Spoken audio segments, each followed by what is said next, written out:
Boa tarde a todos, sejam bem-vindos a mais um evento desses encontros setoriais, desses diálogos setoriais e prover, né, as consultas dirigidas referente à consulta pública 1249 de 2024, referente à proposta de revisão da classificação de risco das atividades econômicas sujeitas à vigilância sanitária. Para aqueles que não me conhecem, sou Alexandre Duarte da Mata, atualmente coordenador da área de articulação interfederativa do Sistema Nacional de Vigilância Sanitária, né, a unidade da Anvisa que está dando andamento, né, acompanhando esse item da agenda regulatória, que se encontra como relator, o diretor Daniel Pereira. Muito bem, obrigado por todos terem vindo aqui, né? O objetivo dessa consulta pública, pelo que foi feito na consulta pública, é dar uma revisão, uma necessidade de buscar a harmonização e principalmente a convergência regulatória, diminuir a divergência que temos hoje com diferentes normas que tratam do mesmo assunto, face à atualização legislativa que tem iniciada em 2007, mas principalmente agora em 2019 e 2021, né? Então, nós estamos realizando, né, o último evento remoto, esse webinar. Nós iniciamos esses eventos, o primeiro encontro no dia 10 de abril, e hoje encerramos esse evento, né? Naturalmente, podemos estar prorrogando, mas da proposta que inicialmente tivemos, né, estamos encerrando no dia de hoje esse webinar. E convidamos a todos, aqueles que estiverem aqui em Brasília, que puderem estar aqui em Brasília, que participem desse encontro presencial, onde nós estaremos debatendo na manhã do dia 21 os resultados dessa consulta pública, mas principalmente os resultados, né, o que a gente tem encontrado da consulta dirigida. Nós temos disponibilizado um formulário, estamos recebendo contribuições, já vemos recebendo contribuições, seja através do formulário eletrônico ou através de e-mail, e estamos com muita satisfação que a maioria tem dado entendimento que é positiva a proposta regulatória e tem trazido contribuições para melhorar a redação, melhorar o entendimento, de modo a que ninguém perca os direitos adquiridos, né, das legislações que estão vigentes, mas principalmente do que tem de direito adquirido na legislação nacional. Mas muitos daqui pode não estar ciente do que é esse processo e qual é o seu impacto no Sistema Nacional de Vigilância Sanitária. Por que trabalhar a priorização das ações de vigilância sanitária, considerando o gerenciamento de risco e a regulamentação dessas atividades, seja através do licenciamento sanitário, seja através do monitoramento ou do processo de controle sanitário através de fiscalizações? O que isso impacta, né? Quais são os seus impactos para o Sistema Nacional de Vigilância Sanitária, mas principalmente para a sociedade, na oferta de produtos e serviços?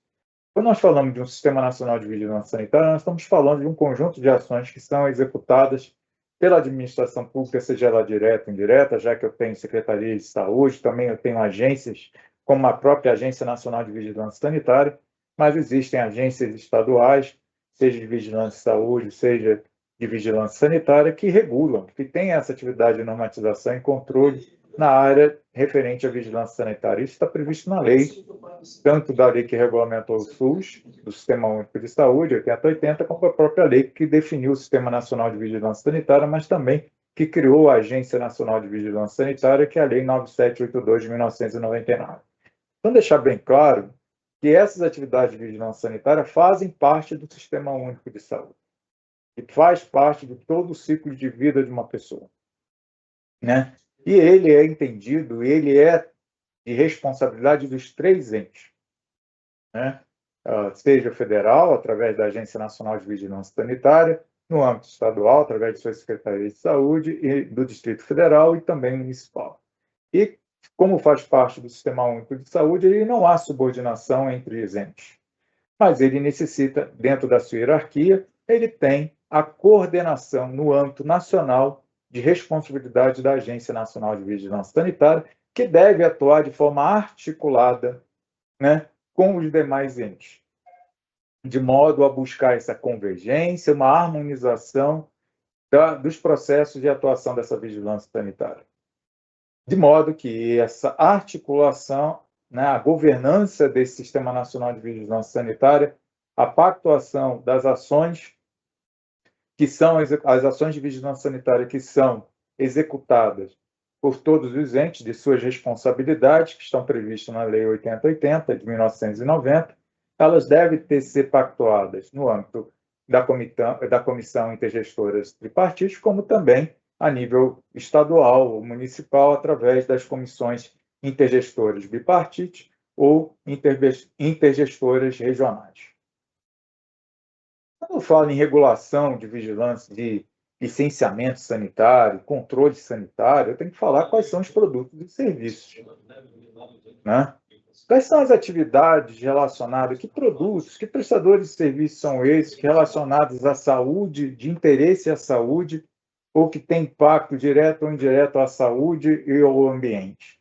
Nós estamos falando de um quarto, fala-se muito, né, de um quarto do PIB brasileiro, já que eu estou falando de alimentos, cosméticos, saneantes, serviços de saúde, medicamentos, tabaco, agrotóxicos, laboratórios, dispositivos médicos, sangue e tecido, ou seja, ele, como faz parte do Sistema Único de Saúde, nós estamos falando de uma regulação que atende a todo o ciclo de vida de uma pessoa. Desde o seu nascimento até a sua morte, todas as etapas passam por algum momento uma regulação. Vocês acabam utilizando o serviço, até mesmo para viajar, necessita passar pela atuação de um agente de vigilância sanitária, de uma autoridade sanitária. E isso acaba sendo trabalhado pelos todos os entes. Então, nós estamos presentes em todo o território nacional. Então, a Anvisa, juntamente com as demais autoridades sanitárias dos estados, do Distrito Federal e dos municípios, acabam regulando esses produtos, essas atividades sanitárias ou de econômicas de interesse sanitário, elas estão reguladas de leis desde a década de 69. Então, nós estamos falando do Decreto de Alimentos, de 1969, nós estamos falando da lei na área de medicamentos e, principalmente agora, pela lei da própria criação da Anvisa, que é 9782, que descreve muito bem quais são as atividades de vigilância sanitária e quais são as atribuições de cada estado e município, né? Então, a estruturação e organização do Sistema Nacional de Vigilância Sanitária está muito bem definida na Lei 8080, de 1990, que deixa muito claro quais são as responsabilidades e atribuições de cada ente. O Sistema Nacional de Vigilância Sanitária, com a correta descrição, a adequada descrição do que é o escopo de atuação dessa vigilância sanitária, está previsto na Lei 9782, de 1999, e a organização desse Sistema Nacional de Vigilância Sanitária, ela foi consolidada na RDC 560, que nada mais é, né, que é a antiga 207 de 2018, que dispõe sobre como deve ser a descentralização e execução dessas ações de vigilância sanitária. Então, nós fazemos parte de um Sistema Nacional de Vigilância Sanitária, na qual inclui não só a Anvisa, a Fiocruz, através do NCQS, dos laboratórios centrais, mas todos os órgãos estaduais e municipais, né? Na qual faz parte, dentro do Sistema Único de Saúde. Essa atuação do Sistema Nacional de Vigilância Sanitária é coordenada pela Agência Nacional de Vigilância Sanitária, que tem as suas atribuições exclusivas da União, mas muitas das ações que nós estamos falando referente à execução da atuação dessa vigilância sanitária a nível local, ela cabe, né, aos estados e aos municípios, que são responsáveis pela normatização e regulamentação a nível estadual, em caráter suplementar ao que é definido pela União, né? Prover o licenciamento sanitário de empresas, estabelecimentos e serviços, bem como atuar na fiscalização e controle e monitoramento de produtos e prover a notificação e a investigação de eventos adversos, bem como prover a gestão da informação. Então, pela resolução, né, da Anvisa RDC 560 de 2021, que também está em fase faz parte da agenda regulatória e brevemente estará sendo trabalhada uma proposta de consulta pública face ao relatório de AER que foi aprovado no ano de 2024, né, deixa bem claras as competências e responsabilidades das ações sanitárias que são delegadas, ou seja, aquelas que são ações de vigilância sanitária da União, executadas pela Anvisa, que podem ser delegadas ou descentralizadas. Você confirme para mim, você consegue deixar um. Obrigado. Que possam ser executadas ou descentralizadas para os estados e municípios. Então, estamos falando de inspeção para verificação de boas práticas de fabricação de produtos, medicamentos, insumos farmacêuticos, dispositivos médicos, bem como a inspeção sanitária de fiscalização de empresas que exercem algum tipo de atividade econômica, que sejam classificadas de risco 3, isso cabe aos estados, e que, em alguns casos, podem ser delegadas em nível risco 2 ou risco 3, conforme a legislação vigente. Mas cabe, as ações de vigilância sanitária executadas pelos órgãos municipais, as inspeções de risco 2 e de risco 1, aquelas atividades econômicas classificadas de risco 2 e risco 1, mas podem ser pactuadas em si a inspeção de risco 3. Então, considerando que é pactuado, que é acordado as condições necessárias para a execução dessas atividades, os municípios podem exercer atividades que hoje são consideradas de risco 3. O importante é que todas elas devem ser pactuadas, para que deixe bem claro quais são as regras, quais são os indicadores para avaliar a eficácia dessas ações de vigilância sanitária a nível local. Quais são os instrumentos que nós falamos? Se eu falo em regulação, se eu falo em controle sanitário, eu não estou falando só de licença sanitária. A licença sanitária, ter um papel dizendo que está licenciado ou possui um alvará sanitário, não é o único instrumento de garantir a segurança, e o aumento da oferta de produtos e serviços. É através da segurança jurídica, através de normas e regulamentos, e através de ações como a inspeção e a fiscalização, mas também a investigação de reclamações, de queixas técnicas, notificações de eventos adversos, de agravos decorrentes do uso de produtos ou de serviços, mas também através de ações laboratoriais, de controle de qualidade, avaliar a qualidade desses produtos, mas principalmente através da educação, da orientação sanitária, e isso é muito importante. Então, prover uma correta e adequada comunicação e uma educação sanitária a todo o setor regulado e a toda a sociedade. Esse é um instrumento de modo a nós termos a prevenção e a promoção da saúde.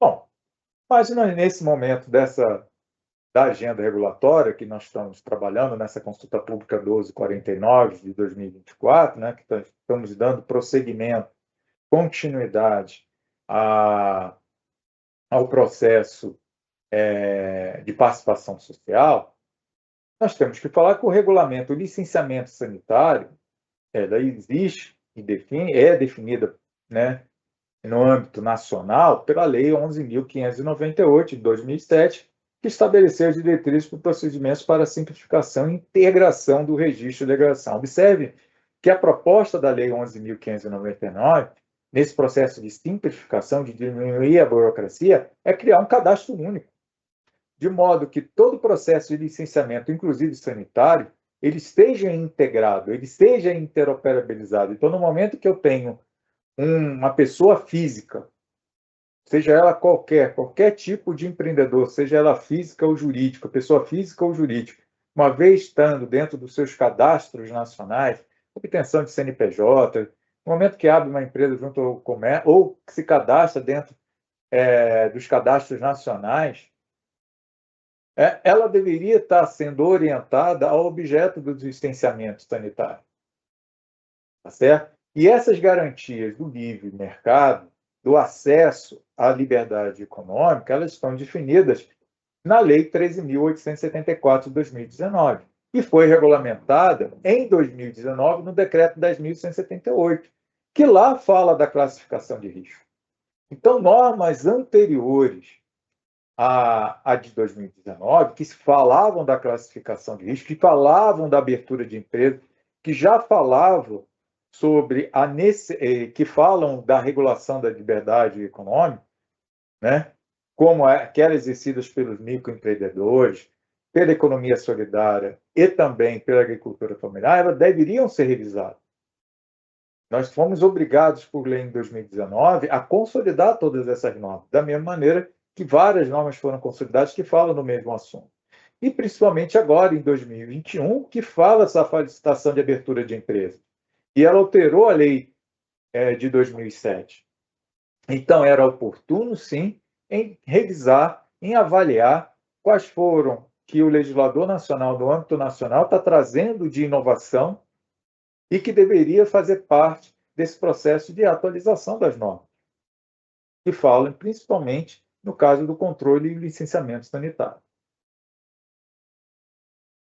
Quando eu falo do licenciamento sanitário, né, seja por qualquer atividade exercida por qualquer empreendedor, pessoa física ou jurídica, microempreendedor, empresas de pequeno porte, empresas da economia solidária ou da própria agricultura familiar, nós estamos falando quais são as legislações que estão vigentes. Observe que no âmbito nacional nós temos diversas legislações, não só da Anvisa, mas também da CGSIM, que tratam do mesmo assunto. Então, nós temos a RDC 49 de 2013, observe que ela é anterior do decreto de 2019 e do decreto e da lei de 2020 do decreto de 2021, né? Que fala da regularização do exercício das atividades econômicas de interesse sanitário, realizada aí por esses microempreendedores. A RDC 153 e suas alterações, que falam da classificação de risco das atividades econômicas. E aí temos a IN 66 de 2020, que apresenta essa lista nacional de atividades econômicas, e aí a sua separação por grau de risco.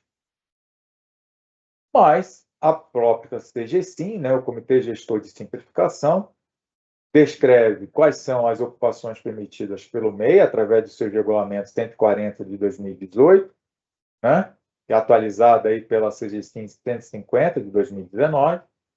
A CGSIM 51 de 2019 fala das atividades, e é alterada aí pelos decretos, pelas resoluções do ano de 2020, falam das atividades de baixo risco. E a CGSIM 62, alterada pela 66 de 2021, também traz as atividades de vigilância sanitária de médio risco e de alto. Então, eu tenho duas normas, várias normas, principalmente dois reguladores que tratam do mesmo assunto de vigilância sanitária. Importante é o que traz a lei de 2019, né? A 13.874 deixa bem claro a necessidade dessa classificação de risco, né? E o decreto também deixa isso claro, né? Desse modo, você tem aquelas atividades de baixo risco, ou de nível risco 1, deixar bem claro que elas podem exercer a qualquer momento, uma vez cadastradas, uma vez obtido a formalidade dentro dos cadastros que lhes são exigidos, eles já podem exercer exercer sua atividade, sua ocupação, né, sem necessidade de emissão de licença sanitária. Agora, eles são obrigados a cumprir aquilo que lhe compete, né, a adequar a questão da segurança sanitária, né? Então, os regulamentos na qual lhes são obrigatórios, ou que são pertinentes, exigidos, obrigatórios para poderem estar ofertando produtos e serviços seguros, isso é cobrado posteriormente, né? Já aquelas consideradas classificadas como médio risco, nível risco 2, o seu licenciamento é automático.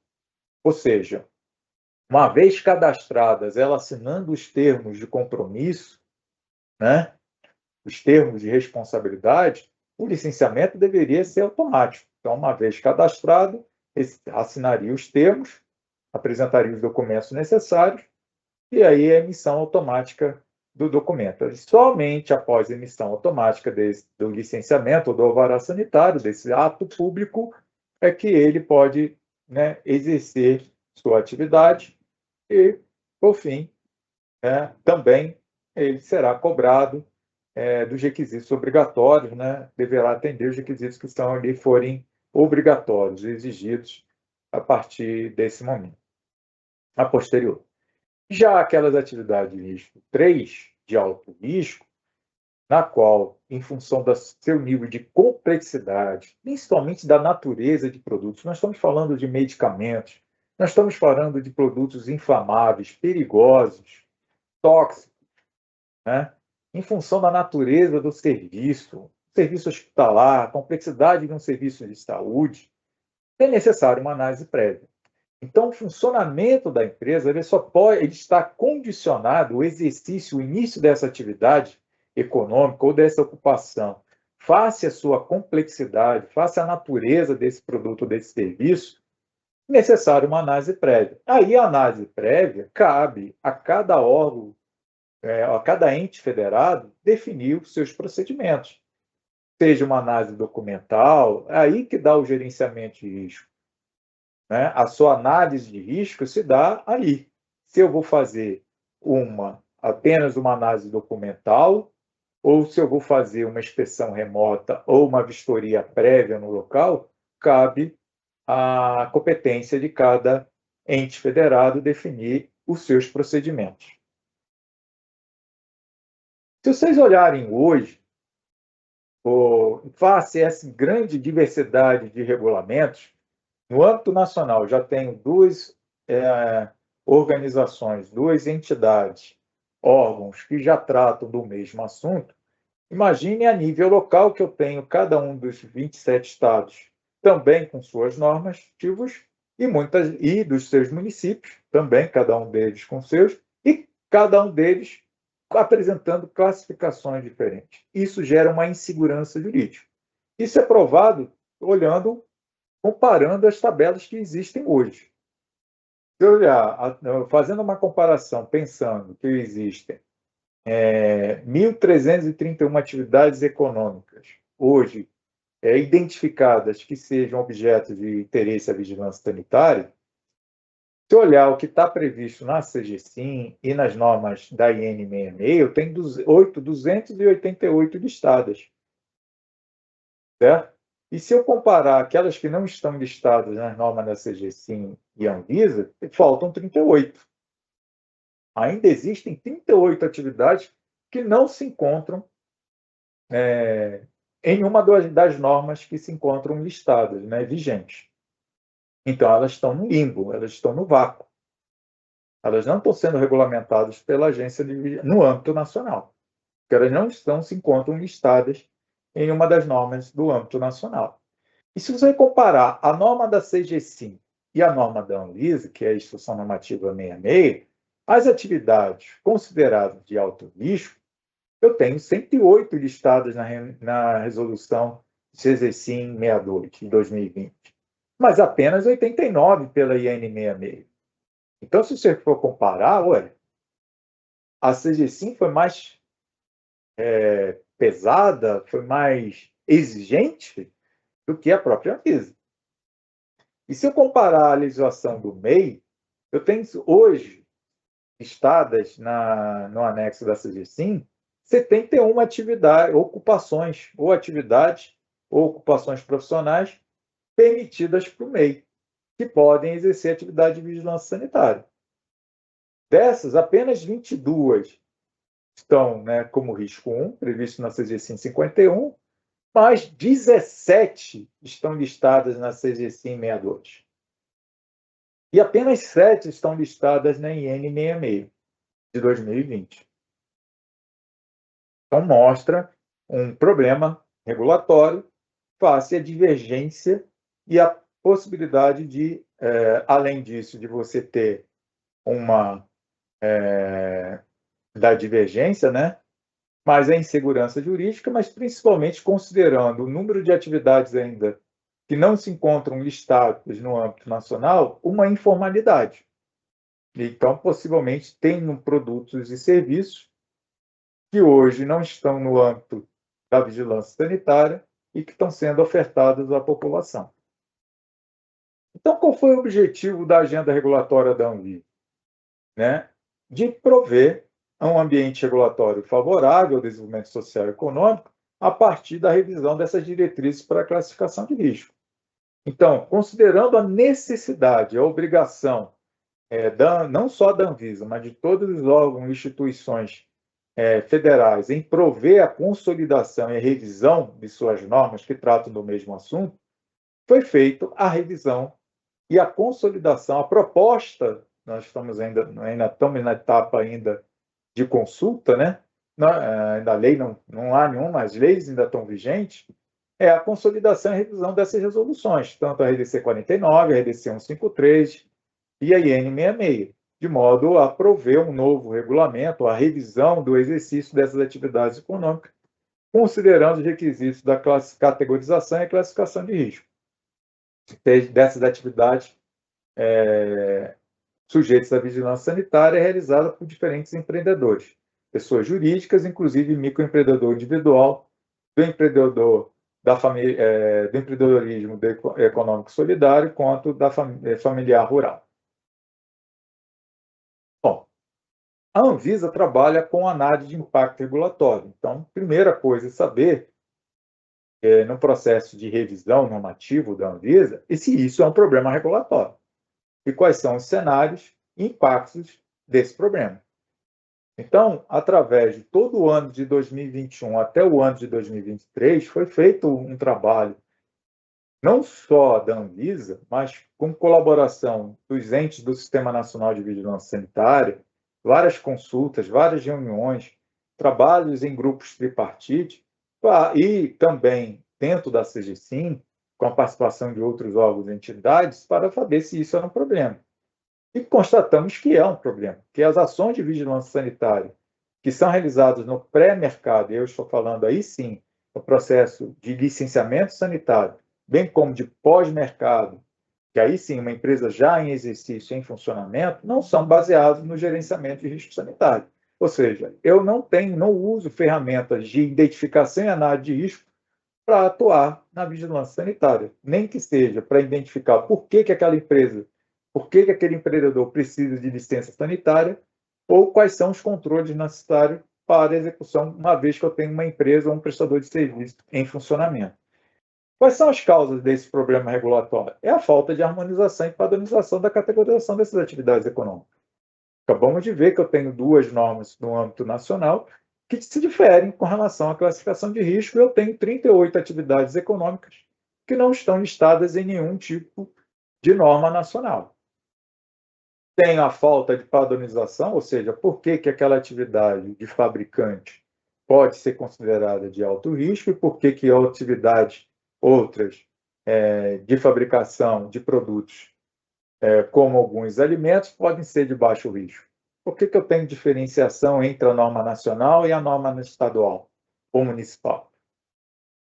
Porque não uso o mesmo critério, ou não uso as mesmas referências normativas, ou não uso as mesmas referências, métodos que hoje estão disponíveis, né? E esses métodos do gerenciamento de risco sanitário são importantes para avaliar a eficácia dessa atuação dessa vigilância sanitária, mas principalmente a melhorar a eficácia dessa atuação dessa vigilância sanitária de modo que ela possa atuar efetivamente naquelas que sejam consideradas de maior risco, né? Que possam trazer problemas à saúde ou trazer danos à saúde da população.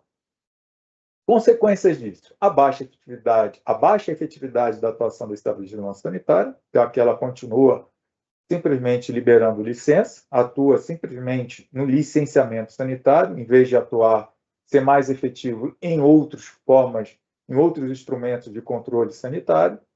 A divergência regulatória entre diferentes autoridades, isso gera insegurança jurídica, tá certo? E, de certa forma, a não inclusão produtiva, gerando a informalidade. Então, eu estou efetivamente gerando oferta de produtos e serviços, mas eu não tenho nenhum controle sanitário do que está sendo ofertado a esta população. Qual é a segurança sanitária que os produtos e serviços estão sendo feitos e se esses produtos e serviços estão seguros? Qual é o objetivo, então, desse processo regulatório? É instituir requisitos e ferramentas, né, do uso do gerenciamento de risco sanitário como norteador a essas ações e práticas, seja no pré-mercado, através do licenciamento sanitário, seja através de ações de fiscalização ou monitoramento sanitário. Para isso, a necessidade de revisar as atividades econômicas que compõem o escopo. Já vimos aí que eu tinha 38 atividades que não faziam escopo, que são de atividade de vigilância sanitária, mas não estão incluídas no escopo das normas nacionais, né?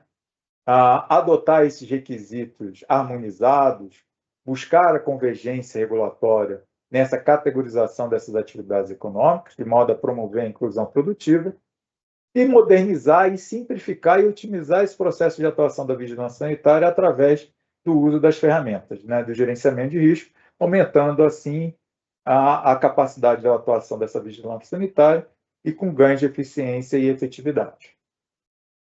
Observe que todo o processo, né, de avaliação do impacto regulatório teve a participação social e a colaboração por partidos.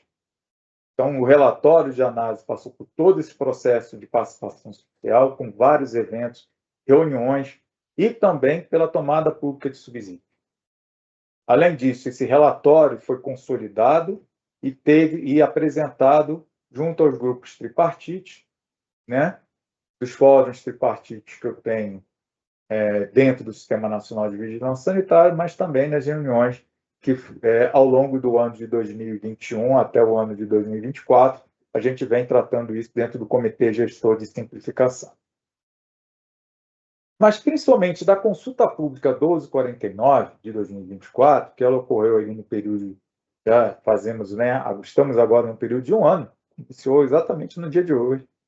Interessante, bom exemplo. Então, em maio, 13 de maio de 2024, né, iniciou-se o processo de consulta pública, na qual tivemos aí mais de 9.000 acessos a essa consulta pública, né? Além dos acessos à consulta pública através do formulário eletrônico, fizemos reuniões e eventos, participamos de vários eventos, e recebemos não só contribuições através do formulário eletrônico, mas também através de ofício. A maior parte deles, claro, mas tivemos do Brasil inteiro, mas a maior parte deles na região sudeste, mas com grande participação de profissionais que atuam no Sistema Nacional de Vigilância Sanitária, mas também do setor regulado. Trouxeram bastante contribuições. Essas contribuições mostraram que eu tenho um impacto positivo e que todos estão satisfeitos com os objetivos da proposta, né? E desses, né, nós recebemos 428 respostas dos ofícios, com 766 contribuições ou sugestões, na qual a maior parte delas foram contempladas. Entendemos que muitas delas tratavam do mesmo assunto, que falavam do gerenciamento de risco, do anexo 4, e elas foram, de uma maneira, contempladas e consolidadas no que está hoje apresentado na consulta dirigida. Então, a minuta de RDC que está em consulta dirigida, que está sendo apresentada ao longo desse período, desde o final da consulta pública, ela corresponde a 70%, né, da consolidação dessas contribuições que foram trazidas para a gente.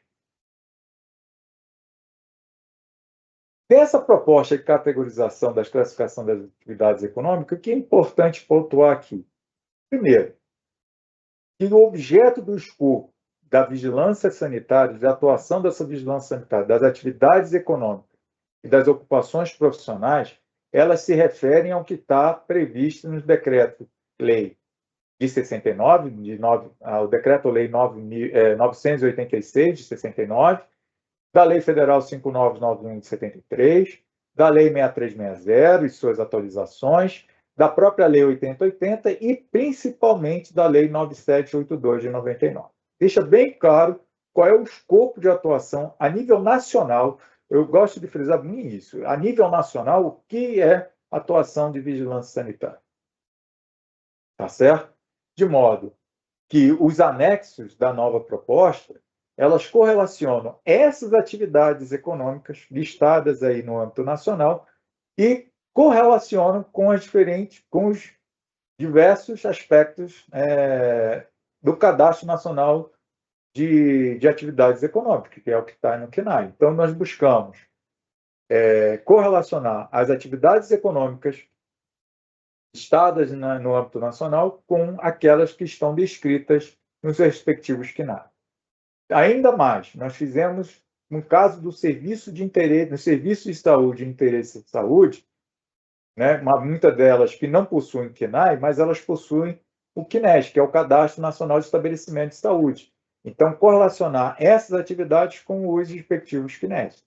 Então, isso também é uma inovação, de modo a dar transparência e segurança jurídica na hora que qualquer órgão de vigilância sanitária ou qualquer empreendedor for abrir a sua empresa ou for licenciar a sua empresa. Né? Isso também vale, isso foi uma contribuição muito grande, principalmente do SEBRAE e dos representantes da CGSIM, da necessidade de trabalhar o Cadastro Brasileiro de Ocupações. Então, que as atividades que são permitidas pelo MEI, muitas delas relacionadas muitas ao CNAE, mas que não refletem efetivamente sua atividade, o que ela exerce. Enquanto que o CBO traz isso muito melhor.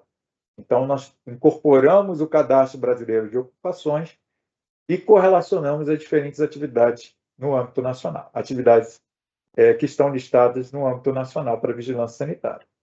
E aí, de modo que entende que todos os entes federados podem regulamentar de forma suplementar as atividades econômicas.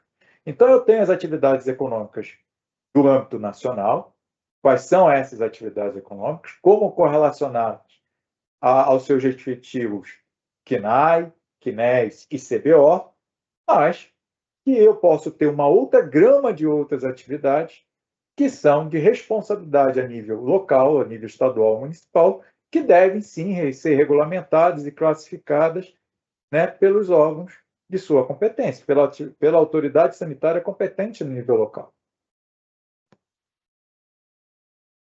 Então, de modo que hoje, com a proposta da consulta pública, uma vez consolidada, o que nós temos? Dessas 1.331 atividades econômicas, nós podemos elencar 317 atividades econômicas, que são de interesse à vigilância sanitária, e 68 ocupações profissionais que são permitidas pelo MEI. Esse seria o âmbito nacional. Isso não impede, vou mais uma vez repetir aqui, que a nível estadual e municipal e possam ser regulamentadas, suplementadas outras atividades econômicas. Nós estamos aqui falando de um regulamento do âmbito nacional. Do âmbito local, ela vai ter a sua competência de suplementar essas atividades. De modo que eu teria, então, 17 atividades econômicas de risco 1, para ocupações permitidas pelo MEI, aí um exemplo, né? E de risco 2 eu teria 135 CNAEs aí, né, previstos como atividade de risco 2 e 161 CNAEs ou atividades econômicas de risco 3. Então, essas atividades aqui de risco 1, seja ocupações, né, e atividades econômicas, elas não necessitariam de qualquer licenciamento sanitário, uma vez cadastrados lá ou tendo sua abertura da sua empresa ou do seu empreendimento, ela estaria já podendo exercer sua atividade, enquanto que essa de risco 2 teriam seu licenciamento automático. E essa daqui necessitariam de análise prévia pelo órgão competente, o órgão sanitário competente. Aqui alguns exemplos. Eu queria trazer os exemplos do MEI, que a gente veio muito com a preocupação, aproveitar aqui a presença do representante do DREI, né? O José Anderson, que temos ali alguns CBOs, mostrando que muitas dessas atividades são de risco 1, são de baixo risco, nível de risco 1, e que não necessitam de atividade de licença sanitária, desde que, né, façam a descrição dessa atividade. Ou seja, a minha restrição é que, por exemplo, vendedores ambulantes ou comércio local ambulante, eu tenha produtos e alimentos prontos, ou no máximo semi-prontos. Tá certo? Inclusive os produtos artesanais. O próprio comércio de produtores pecuários, ou hortifrutigranjeiros, eles não necessitam de licença sanitária.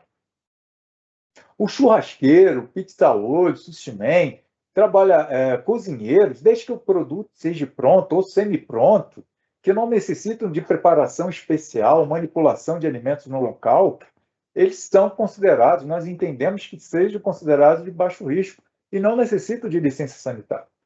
A mesma coisa acontece com os motociclistas, entregadores rápidos, desde que eu tenha um produto que não seja perigoso. Então, eu estou falando de produtos que não sejam medicamentos, que não sejam tóxicos, que não sejam inflamáveis, que não tenham risco biológico.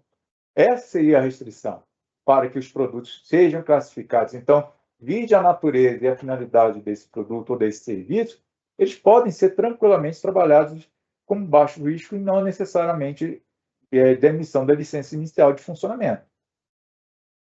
Agora, se eu tenho trabalhadores, né, ou atividades econômicas, na qual eu necessito da manipulação de alimentos, tá certo? Ou que comercializam determinados produtos que não sejam medicamentos, que não sejam inflamáveis, que não tenham resíduos tóxicos, eu estou falando de atividades que necessitam, que muitas dessas estão falando de distribuição e comércio de produtos que não necessitam de autorização de funcionamento da Anvisa, autorização especial de funcionamento, ou que os produtos não são objeto de registro da Anvisa, são produtos cadastrados ou notificados, eles são considerados de risco 2.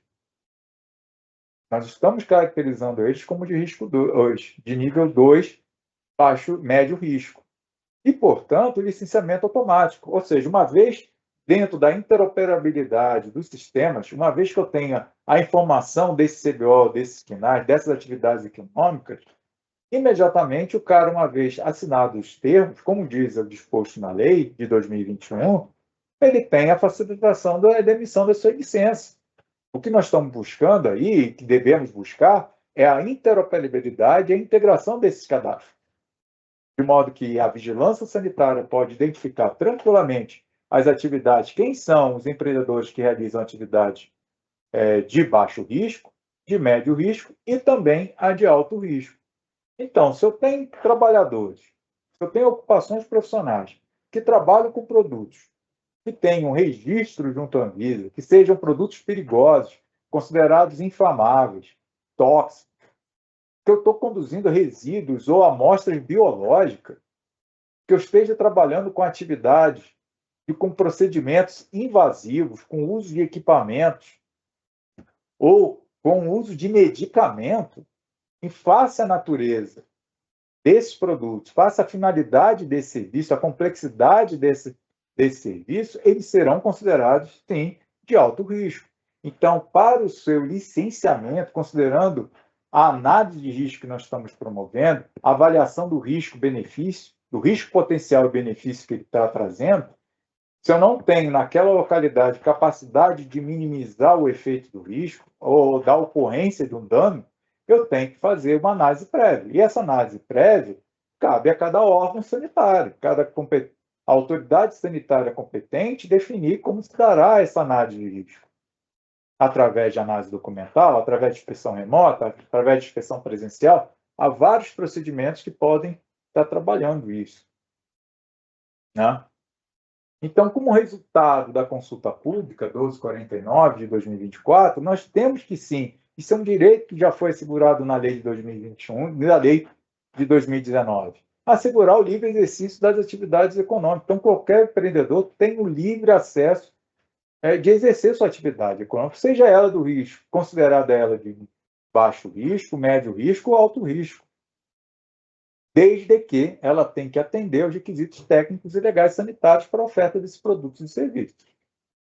Né? Entendemos que essa resolução, a nova resolução, ela será poderá ser adotada a nível local, ou estadual, municipal, desde que ela não tenha, desde que aquela autoridade ali, ou que aquele estado, ou que aquele município não tenha um regulamento próprio. Ela pode adotar. Eu não tenho um regulamento a nível estadual, municipal, e eu quero adotar o do âmbito nacional, tranquilamente. Da mesma maneira que o novo regulamento pode ser suplementado. Então, se o estado ou o município quiserem prover o seu próprio regulamento, eles podem fazer isso, suplementando o que está definido a nível nacional, desde que não causa divergência. Se, porventura, tiver algum tipo de divergência regulatória, vale o que está provisto no âmbito nacional. E aí, não há problema nenhum do que o Estado ou que o município possa ter prazos para fazer sua adequação regulamentar, de modo a adotar todos os requisitos e a proposta e as diretrizes que nós estamos trazendo do gerenciamento de risco. No busca dessa convergência regulatória, a gente temos consensuado dentro do grupo tripartite, no âmbito do SNVS, mas também no Comitê Gestor de Simplificação, quais são essas atividades econômicas, e de modo a buscar essa convergência regulatória também com as diretrizes e os regulamentos que hoje estão previstos na CGSIM. Então, a necessidade de depois, face à busca dessa convergência regulatória, face ao que está disposto no relatório de AIR, é o que a gente está tratando dentro do Comitê Gestor de Simplificação, a avaliação e a revisão desses regulamentos que hoje falam de vigilância sanitária no âmbito da CGSIM. Então, qual é o resultado que queremos alcançar nesse instrumento regulatório? Harmonizar, no caso do âmbito das atividades econômicas, harmonizar o escopo dessas atividades, deixar bem claro quais são as atividades no âmbito nacional, que são o escopo de vigilância sanitária, de modo a propor os critérios e requisitos para a sua classificação de risco, a adoção de métodos e instrumentos do gerenciamento de risco potencial e dos benefícios para a priorização e atuação desses órgãos de vigilância sanitária, de modo a assegurar todos os direitos à liberdade econômica que já estão assegurados ou são adquiridos em lei, de modo a que qualquer um pode exercer essa atividade, garantindo, então, a oferta, diminuindo a informalidade e assegurando a oferta de produtos e serviços para essa população. De modo, então, a modernizar, a dar mais eficiência à atuação desses órgãos de vigilância sanitária com a adoção dos métodos e instrumentos do gerenciamento de risco. Bom, falei demais, agora eu vou dar a palavra aqui aos presentes. Aqueles que quiserem falar, por favor, levante a mão, fiquem à vontade. Temos aqui a apresentação presente, a DIG 2, a Renata aqui está presente, muito obrigado, Renata. O José Anderson, do DREI, do Ministério da Pequena Empresa e do Microempreendedor, está aqui também presente, está com problema no áudio. Aqueles que quiserem falar, por favor, é só levantar a mão. Quem tiver dúvida, por favor, os presentes que estão ao vivo, podem aí no chat fazer a sua pergunta, que logo depois falo. Então, aí, qual é a percepção do problema regulatório e como deve ser feita a atuação desses órgãos de vigilância sanitária para a melhoria do ambiente de negócio? Alguém queira falar? Por favor, é só levantar a mão. Ou botar a sua pergunta aqui no chat. Deixa eu ver se eu tenho alguma pergunta. Por favor, não deixem de assinar a lista de presença.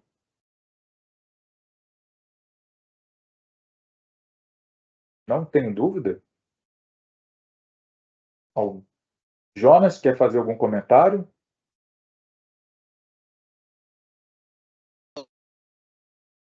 Só deixar bem claro, para o pessoal, isso aí que você já cansou de falar, quem está procurando a convergência de regulamentos, porque nós temos muitos regulamentos tratando da mesma coisa e falando coisas diferentes, e que, ao ser aprovada essa nova RDC, terá um tempo para que vocês se adaptem os seus regulamentos locais a essa nova RDC.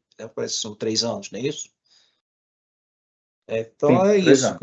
A gente está num processo de tomada de consulta pública, justamente para saber a visão que vocês têm do que a gente está colocando ali como minuta, para que no final essa RDC seja mesmo o documento que vai valer. Então, dali para frente, são 3 anos para vocês adaptarem, caso haja alguma divergência, vocês adaptarem a regulamentação de vocês. É só esse ponto aí que eu queria falar. Muito obrigado, Johnny. Mais alguém? Renata?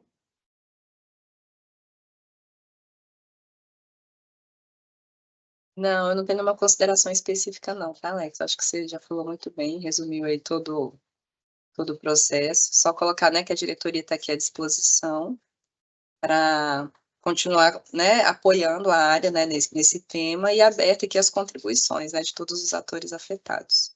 E só lembrando, né, que semana que vem a gente tem nosso encontro presencial aqui na Anvisa. E é isso. Me coloco aqui novamente à disposição. Obrigado, Renata. Anderson, você quer... Boa tarde, boa tarde. É que Boa tarde, por meu favor. Obrigado por microfone ter estava vindo. desabilitado, agora voltou. Por favor, seja bem-vindo. Obrigado pela presença. Sempre acompanhando aqui, ó, as posições do Alex, a gente já está repetindo essa apresentação, né, várias vezes, já estamos quase decorando, mas sempre presente aqui para auxiliar no que for preciso. Então, a gente sempre, como eu sempre falo para o Alex, a gente tem uma preocupação grande de pequenos negócios, né?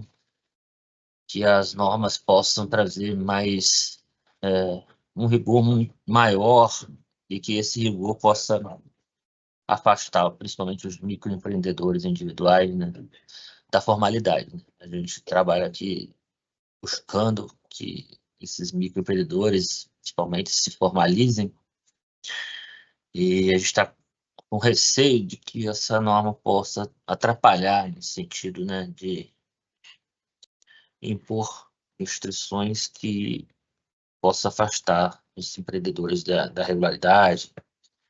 Então, sempre está colaborando aí com a Alex nessa consulta pública, nesse sentido de ir lapidando a norma de forma que não haja esse desincentivo à formalização de negócios, pequenos negócios, né? Porque a gente sabe que, na verdade, 50% dos negócios no Brasil, né, por volta de 50%, estão na informalidade. Então, se a gente não traz eles para a formalidade, a gente não conhece esses empreendedores e não tem nem a possibilidade de fiscalizá-los.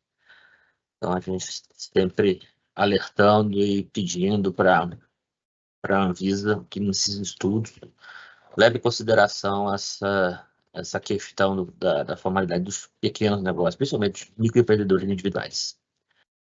E estou aqui à disposição. Eu gostaria, Alex, se pudesse explicar como vai ser o evento no dia 21. Sim, é o próximo. Detalhar um pouquinho melhor que a gente pretende participar, né? Eu vou falar depois. Tá, beleza. Obrigado pelo Agradeço a espaço presença. aqui. Agradeço a presença da Secretaria e do DREI, porque é exatamente isso, desde que começamos a buscar esse consenso, porque a ideia e o objetivo, como foi deixado, é diminuir a informalidade. E isso se dá através da segurança jurídica, uma vez deixar claro o que é que aquela atividade econômica, por quê e as suas restrições, ou seja, você é de baixo risco. Só vai aumentar o risco se você fizer tal atividade ou trabalhar com tal produto que for considerado perigoso ou de alta complexidade. Se ele não exerce essa atividade e se deixa claro para ele como se dá essa atividade, ter essa informação prévia, E garanto que nós vamos ter um aumento desse cadastro, da formalidade. Uma vez ele cadastrado com os sistemas integrados, interoperabilizados, de diferentes cadastros que tem, seja da Receita Federal, seja da Seguridade Social, seja do MAPA, e que na qual a própria vigilância sanitária e os outros órgãos de licenciamento possam observar, o controle será mais efetivo. Orientações serão dadas.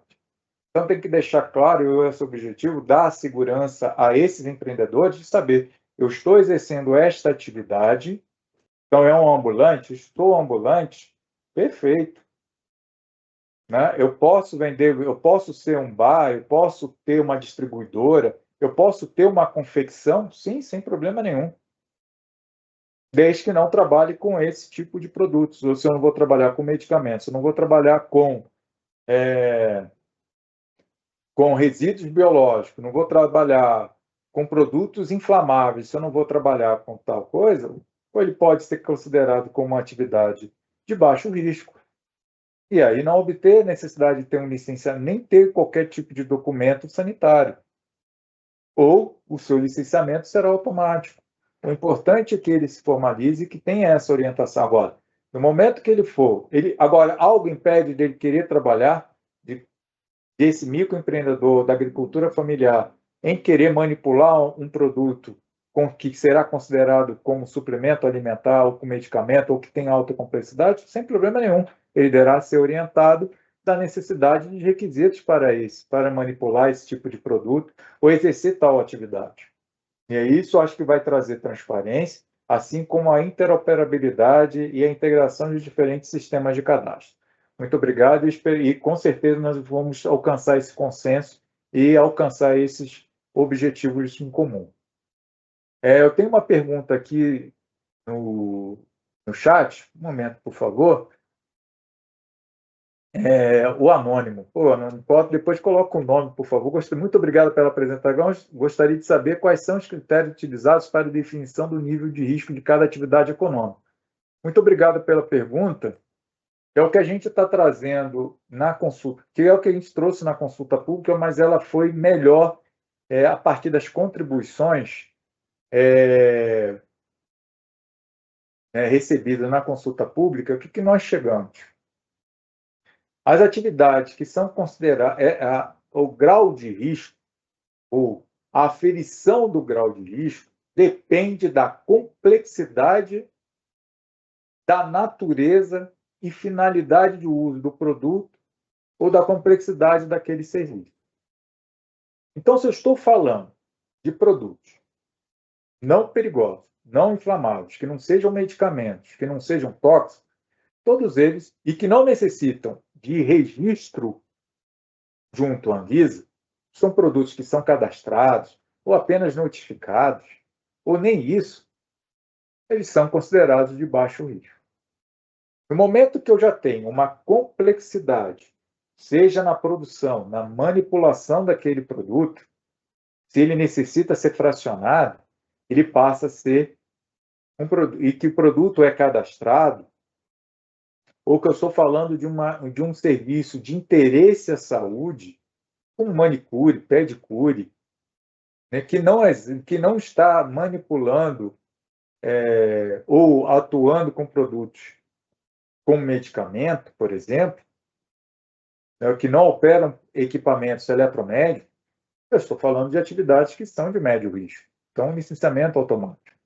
Agora, se eu já estou atuando com um serviço de alta complexidade, que necessitam de profissional qualificado, que vão trabalhar com medicamentos ou com equipamentos ionizantes, por exemplo, ou pérfuro-cortantes, ou que necessitam de habilidade para exercer aquela atividade, eu estou falando de atividades mais complexas, com finalidade de uso diferente, de maior abrangência, não apenas local.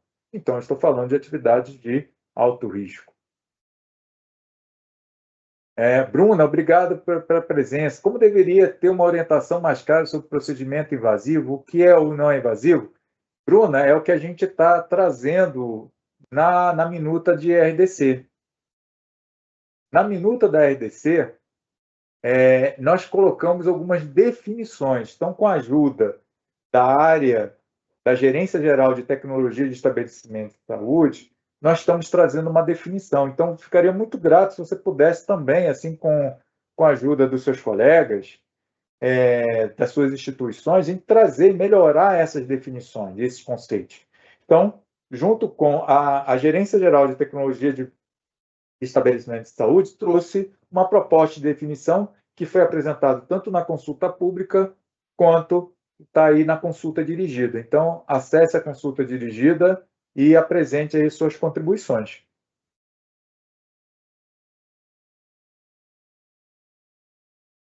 Mais alguém queira trazer? Espero que tenha respondido. Bruna, anônimo.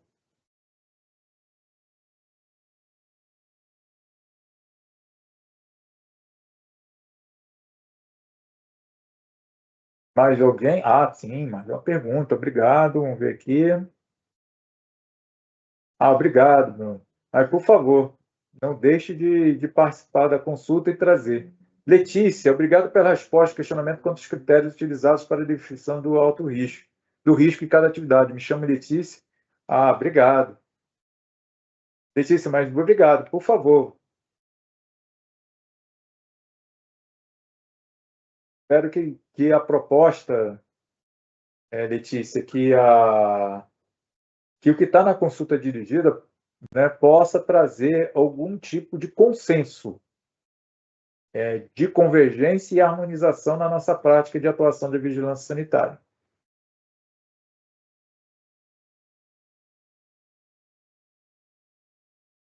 Bom, se não tiver mais perguntas, vamos seguir então com a nossa apresentação. Como pediu o Ceresoli, vamos falar um pouco da nossa reunião que nós vamos ter no dia 21.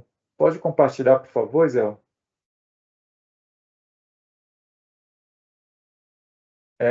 Então, gente, no dia 21, deixa eu voltar aqui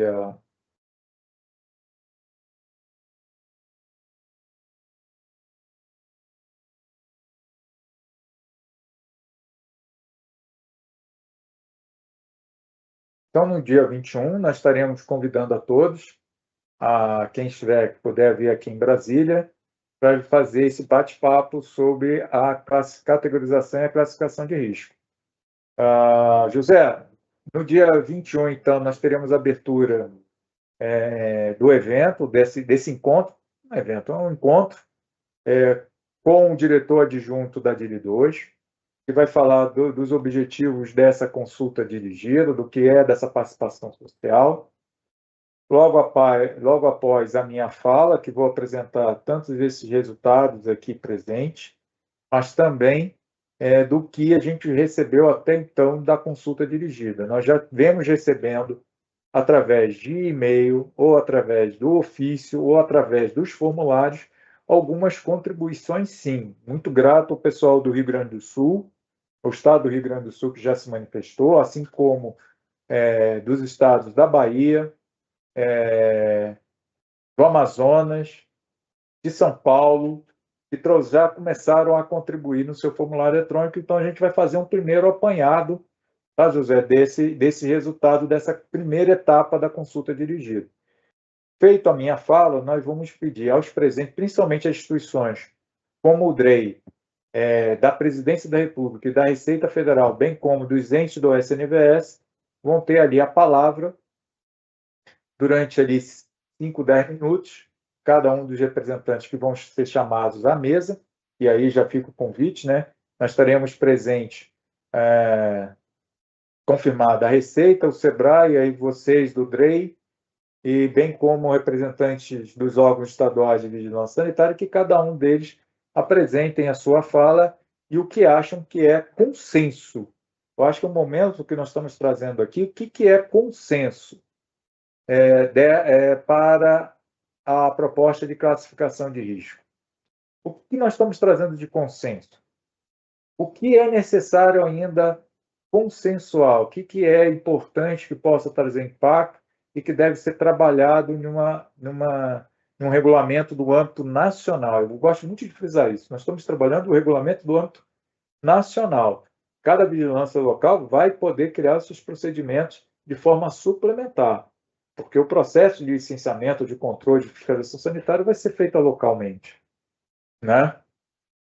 E depois será feito, né, depois da fala de cada um das autoridades, né, dos órgãos e entidades ali presentes, a gente vai deixar perguntas e respostas. Então, o público que estiver ali presente vai poder fazer perguntas à mesa. E uma vez encerrado, o Jonas vai, né, o nosso assessor-chefe, vai encerrar as atividades ali por volta de meio-dia, meio-dia e meia. Bom, é isso, a nossa programação. Bom, para aqueles ainda que não compartilharam ou que não conhecem o formulário eletrônico para fazer suas contribuições, por favor, acessem aí o QR Code, acessem o link e falam e respondem, podem responder ali pelo formulário eletrônico. Aqueles que querem conhecer mais a proposta, ter acesso à consulta pública e o resultado do relatório de ER, por favor, também está aí, né, os QR Codes, o acesso aos links. Lembrando a todos aqui que essa gravação, né, todas as gravações e as apresentações que estão sendo feitas, elas farão parte, estarão disponíveis no canal do YouTube da Anvisa. Tá bom? Bom, acho que não tenho mais perguntas, dúvidas. Só ver o último item. Os próximos passos, acho que isso é importante aqui para vocês. Uma vez que a gente tenha consensuado todos os processos da participação social, ter recebido todas as contribuições, a gente verificar que temos uma ampla participação social, que a diretoria, a DIRI2, que é a diretoria relatora do Dr. Daniel, perceber que tem atos suficientes para a redação, consenso suficiente nos artigos, nas propostas regulatórias, a gente vai levar isso para os grupos tripartite do Sistema Nacional de Vigilância Sanitária, bem como para a CGSIM. E, uma vez consensuado nesses grupos, a gente vai apresentar essa minuta final à diretoria relatora, a DIRI2, e depois para posterior apreciação e aprovação na diretoria colegiada da Anvisa. A gente não tem ainda, não posso chegar a contar, Alex, qual é os prazos? A gente ainda não está definindo os prazos, mas esperamos que ainda no segundo semestre a gente já possa ter essa minuta consensuada para apreciação pela diretoria colegiada no segundo semestre desse ano de 2025. Bom, agradecer então a presença de todos, a participação. Fica aqui o convite para que todos estejam aqui, a quem possa estar aqui no dia 21, e que, por favor, divulguem essa contribuição e participem desse processo regulatório da Anvisa. Muito obrigado pela presença aqui de todos. Tenham uma ótima semana. Muito obrigado.